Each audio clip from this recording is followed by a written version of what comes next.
12 News is your election headquarters, and a wave of Republican incumbents were voted out of the Texas House in last night's primary runoffs, including a handful who opposed school vouchers. But the biggest race of the night happened right here in Southeast Texas. 12 News was the first to call the race for incumbent Dade Phelan, who managed to hold on to his seat as State House Representative for District 21. That tight race came down to 366 votes.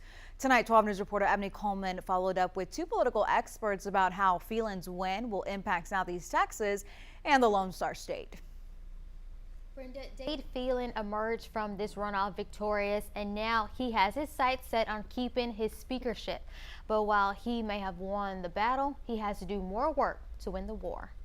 I think he has a much better chance. He's of holding on to the speakership. It's going to be a fight. Tuesday night, Dade Phelan walked away a winner, defeating his opponent, David Covey, in the race for State House Representative for District 21. Voters in Southeast Texas, they chose me. I thought that Covey was more likely to win, but that Phelan winning by a narrow margin, or frankly Covey barely winning, those are both likely scenarios. Lamar University political science professor Dr. James Nelson doesn't believe the rain on Election Day made a big impact on how people voted.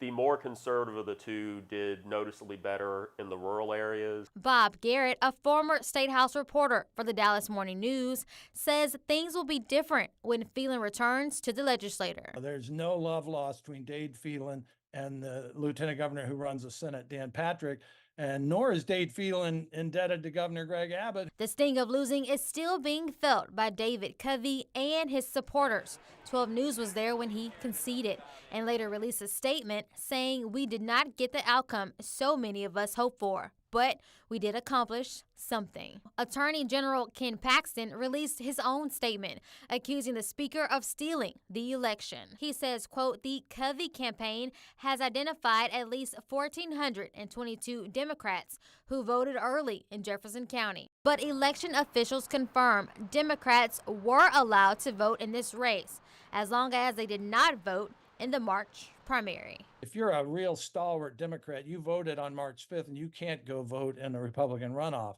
So I think that was kind of making excuses.